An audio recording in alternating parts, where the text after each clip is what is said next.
Hey guys, it's Mitch. How's it going? All right, who's ready to get their shat on?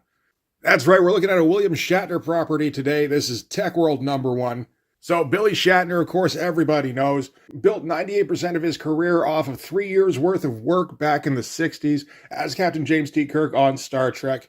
A little while after that, starred on a TV show called TJ Hooker, where he played a hard-boiled sex worker on the streets of Tijuana.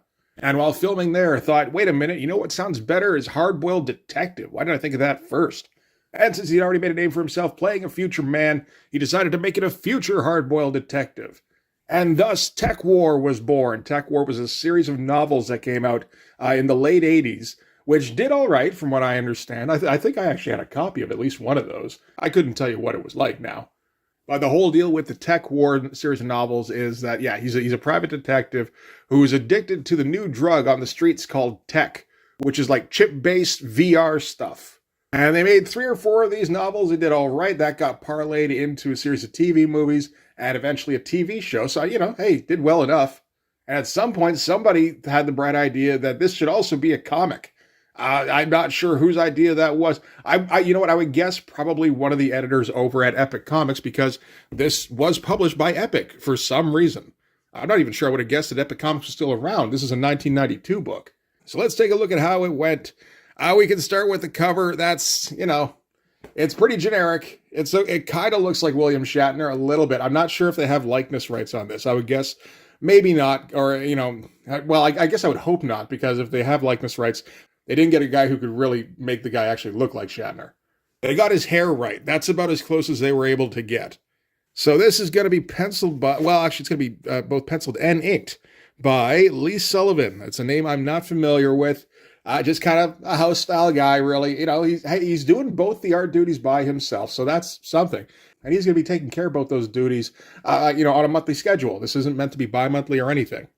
So there's some props to him for that, and he's not skimping really on, he doesn't shy away from drawing backgrounds or from drawing any kind of tech or anything like that. He does a decent job of keeping the faces straight, keeping shadows, looking at least somewhat interesting.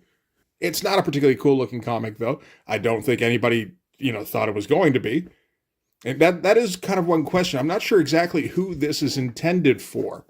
There is some crossover potential, I suppose, between Star Trek fans and comic fans, but less though than you might think in 1992. Because, the Next Generation TV show, it's getting popular, but I don't think it's at that point, really, where it's accepted as just being, part of all things geek. There's Star Trek fans and there's comic fans, and, they have their own conventions. They don't usually cross over that much. And even then, Star Trek itself is a few degrees of separation away from this particular property. So you're just kind of hoping that you're grabbing some comic fans who are also sci-fi fans, who are maybe kind of old Star Trek fans. Probably not too many of those.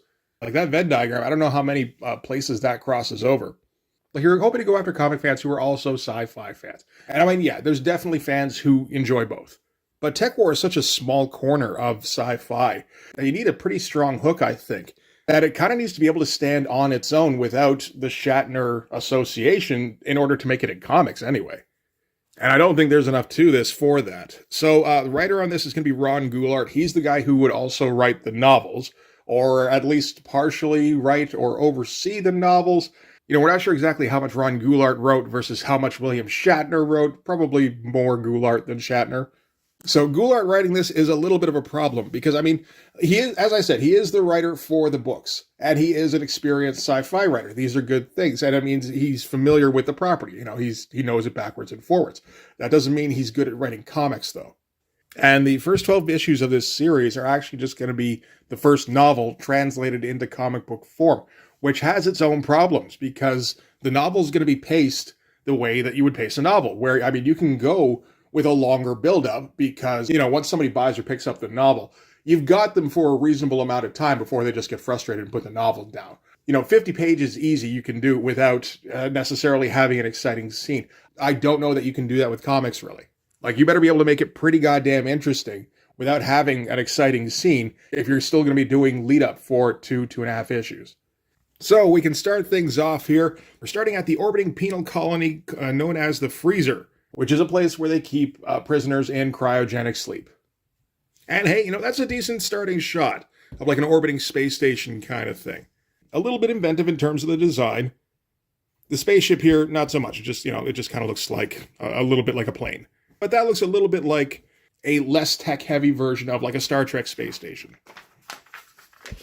So this is going to be set in the far-flung future of 2020.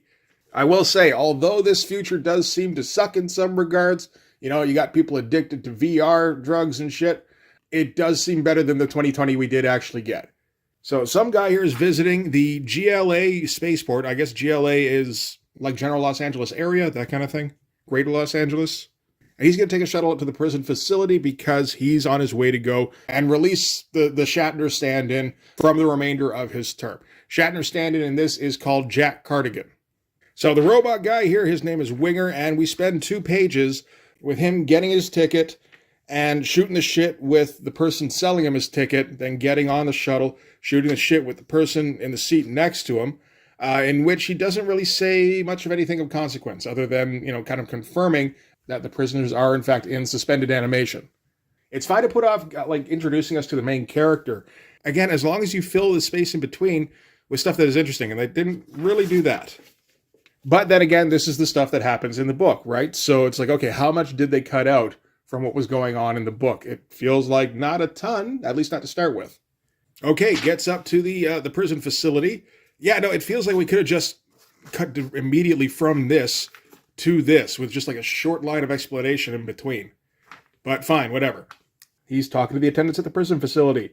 And then the warden comes down, and he's not too happy that Shatner's getting released from his sentence early. These are some pretty Magnus robot fighter looking robots, I gotta say.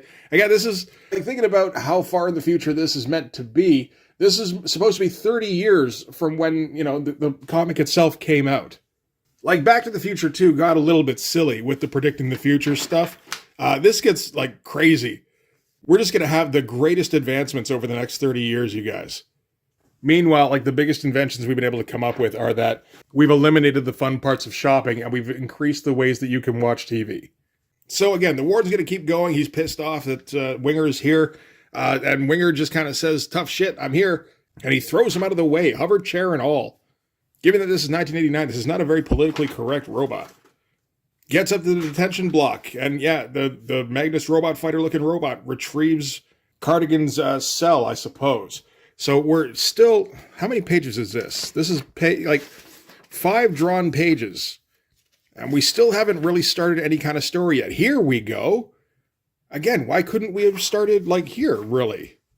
We could have eliminated all of this. Whatever, it doesn't really matter. So not quite Bill Shatner wakes up, assumes that it's 15 years later because that was his sentence, and is told, nope, it's only been 4. And he figures, oh, okay, so my sentence was cut short because they realized that I was being framed.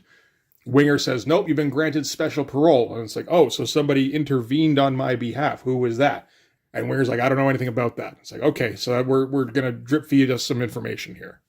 Pretty good page here, really, for the reveal of Cardigan and just the whole carbonite system that he's set up in here. It's not a bad-looking bunch of equipment here. And, a reasonably imaginative page layout to kind of accommodate the big drawing here of the main character. That's all right. And at least we got a big, fill the page kind of drawing to introduce the main character.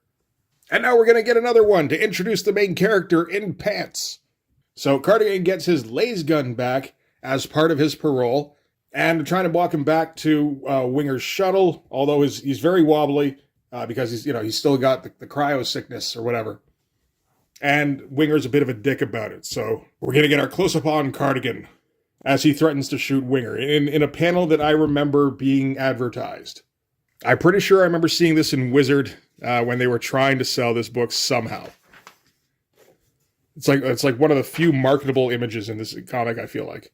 Because yeah, we're, like I said, it's all pretty competent, but it's all very unexciting. And that's kind of the deal with this comic all over, really. And we're just going to get a little bit of histrionics between Cardigan and Winger here before Cardigan, cooler heads prevail and he decides to put away his laser gun. And we're on page 10. Not much has happened yet. This is page 10 out of 32. But, you see what I mean? We're already, a third of the way through the comic. And nothing's interesting happened. It's not being presented in a very cool style. And we're not even really getting interesting descriptions about what the world is like, I would say. So yeah, this was not really designed very well for comics. This feels like a book that was designed by people who don't really read comics. So they touch down anyway on the planet. Winger gives Cardigan, I assume, a file which includes a brief review of the major changes in the world that took place while he was asleep. That's a nice little touch. Gives him a force field umbrella because, again, this is the far-flung future of 2020. And Cardigan complains that his wife and his son didn't show up to greet him. So he's going to have to take a cab home. Then we're going to cut to Cardigan's house, where he slowly wanders in, and the place is completely empty. And it takes us like 10 panels before we get to the bit where he's addressed by his reliable household computer, which contains a recorded message from his former wife.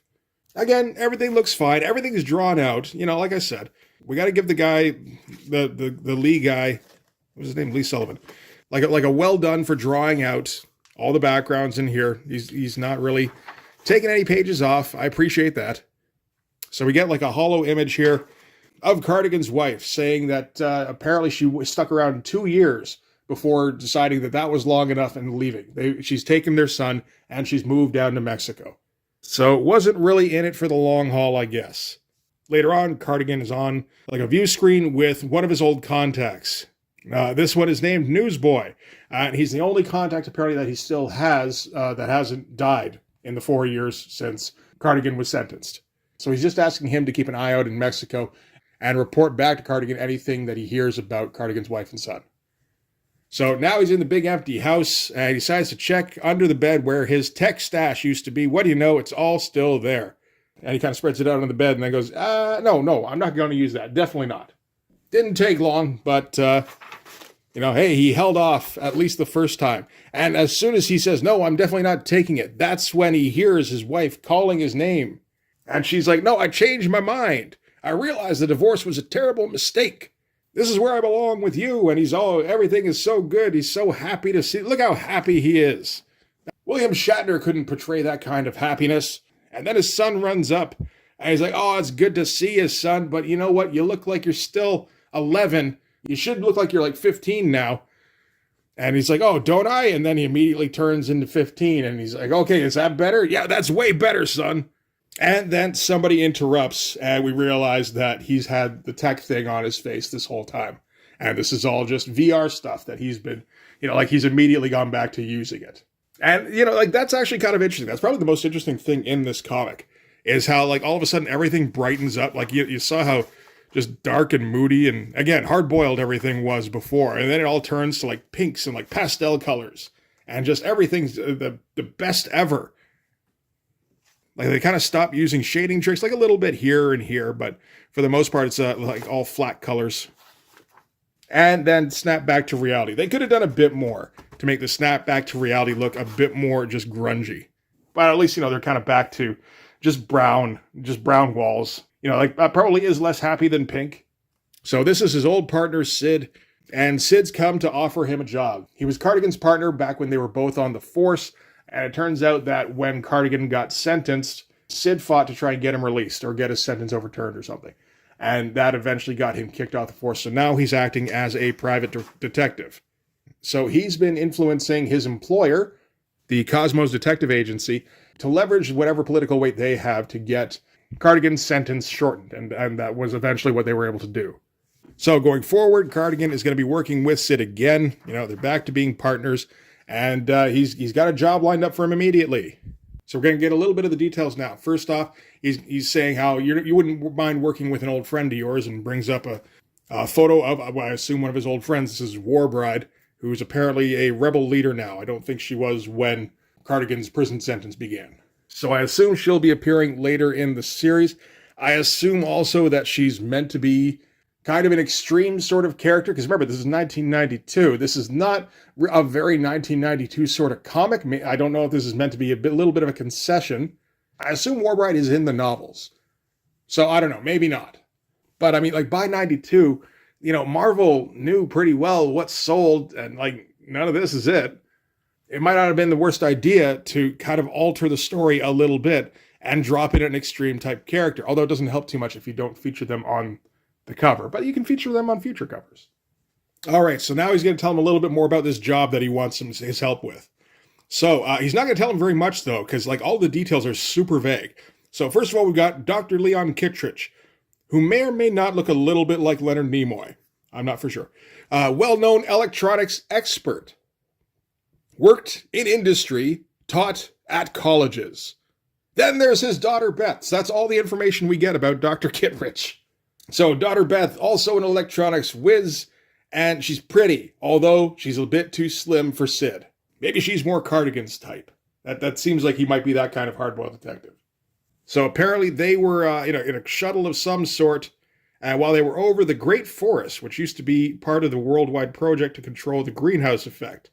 Their sky cruiser apparently crashed, and their insurance company wants Cosmos, that's the detective agency, to find out whether the Kittredges are dead or alive. So that's kind of it. It says, so far it's been impossible to get anyone safely into Warbride's neck of the woods. Okay, so that's why that came up.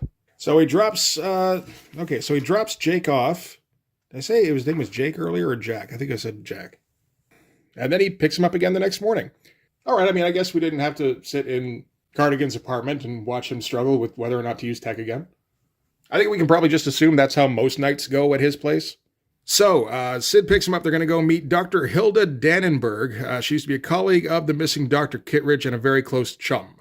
They use the word chum in 2020, you know. So they're going to meet her down on the boardwalk. They're just talking a little bit about the state of the GLA, the Greater Los Angeles area, or whatever it is. Tech usage is up, and the bad side effects are increasing and becoming more well-known. Long-time users are having seizures, flashbacks, and serious fits.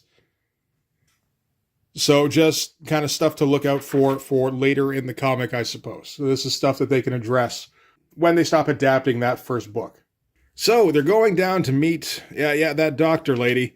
When they get there, some dude approaches her, and Sid goes running up, yells, "Leave her alone," and then dude explodes right in the doctor lady's face. And maybe the explosion gets Sid, maybe it doesn't. I didn't buy issue 2, so I wouldn't know. Then we get a word from Bill himself. It says, "Welcome to our comic book. I'm very excited about this project." And we can tell. We look at how intense he is, how intensely excited he is about Tek World. And it's pretty much everything you expect it's going to be. I came up with a world, and somebody suggested making a comic, and I went, sure, let's do that. That might be another way to make money. And they were wrong, but we did it anyway. So anyway, that is Tek World number 1. Doesn't seem like this was successful in any kind of way, really. I don't know what kind of numbers the first issue sold. I imagine it sold at least a little bit, because, it was available on the newsstand. Some people would have picked it up. Which is, again, a little bit weird for an epic book, but there's nothing in this that suggests it even should have been really an epic book, apart from maybe, somebody at Epic Editorial was the one who decided that this should be brought over. And it's a sci-fi book. Epic handles sci-fi books in addition to other stuff. There's some kind of sense-making there. But, the first hard numbers I can find are on issue 10, which is the 185th most ordered book in its month, which is bad. By issue 10, I think you would still hope this is probably in the top 100 books ordered every month, and it just isn't. It's barely making anything. The Star Trek comics, they've been coming out for a while. They're all around, around the 45th issue, and they're ranked around 140th most ordered for the same month. So basically it has I would say probably close to the quality of a Star Trek comic without having any of the name brand value, which is, I think, pretty much what you'd expect, really. So this comic lasts 24 issues before being canceled, which is, it's not a whole lot. It is a bit for an epic book. But it disappears. The TV show and the novels disappear. Then everyone kind of forgets that Tek War ever happened. Didn't really hurt Shatner none. Shatner's still doing okay. Not too long after this, he would start doing his thing where he would just pop up in movies in weird kind of comedy roles, where they could have given those roles to any actor, but it was just a little bit extra funny that they gave that role to Bill Shatner. Remember when he was the dodgeball chancellor? And it was never addressed, really, that this was Bill Shatner? I feel like he did a few roles like that. Anyway, so I don't think I'll be hitting any more issues of Tek World, but I will try and find more ill-advised comics that Marvel put out in the early 90s. I think I can come up with a couple here and there. But for this one anyway, that is going to do it. Thanks very much for watching, guys. If you like this video, please hit the like button. Helps with all the algorithm stuff. If you want to see more, hit subscribe. If you really want to help out, in the description, there's my link tree. You can follow that over to my Patreon. If you go subscribe there, that gives you access to everything I do. So all sorts of videos, all sorts of Blood Force comics. You can also follow me on Instagram and DM me there for commissions. But yeah, that's going to do it. Thanks again for watching, guys. I will see you in the next one. Bye-bye.